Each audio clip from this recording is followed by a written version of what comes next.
Kim Pao is real? Hala, ito pala yung post na ipinost ni Kimi sa Discord. I think itong photos na ito kuha nila sa ibang bansa. Pero never ito nakikita sa social media or sa ibang mga Kim Pao fans na nag-update. Parang napaka-private nga naman itong photos na ito, ang sweet nila.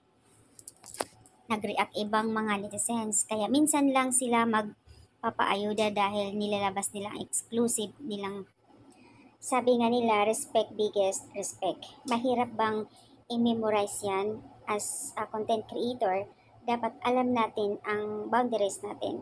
Kaya hindi na dapat masyadong naglalapag ng ayuda yung mains natin kasi nga ang daming mapasaway. So, guys, wala naman sigurong masama.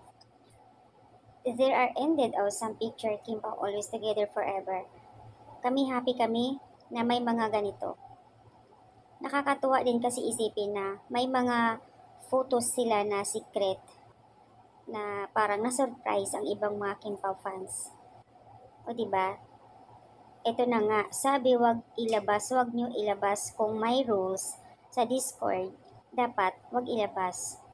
Kung hindi kayo marunong sumunod, dapat alisin kayo sa Discord. So, mayroong mga iba na hindi nakakaintindi. So guys, wala na, nakalabas na. Congratulations ang member ng Discord kung may mag-a-ask. So, ayan guys. This is Discord exclusive, please.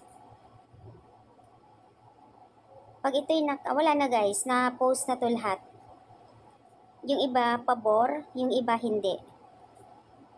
Yung iba, nagpapasalamat dahil may magandang ayuda. Yung iba naman, hindi pabor dahil nga exclusive, private, pero bakit nakalabas?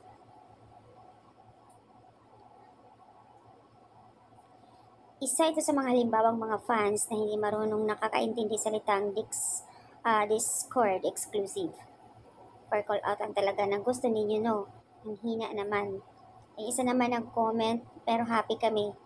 Ang makasarili naman kayo. Masaya dapat tayong lahat na mayroong ganitong mga ayuda. Actually, yung mga ayuda na nasa Discord, lahat yun ay kuha mula doon sa kanilang ganap. Abroad, and relation, their movie, promotions. Mas maganda siguro kung may mga pictures doon na di related sa kanilang trabaho. True. Kasi nakukuha na, yung iba nasa California, yung iba nasa Dubai. May mga photos talaga sila na nauna na in-upload ng mga fans sa kanila.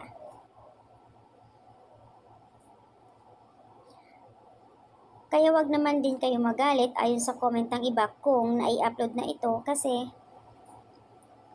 na-upload na ito nila matagal na. Kasi kuha ito doon sa ibang bansa nag-promote sila.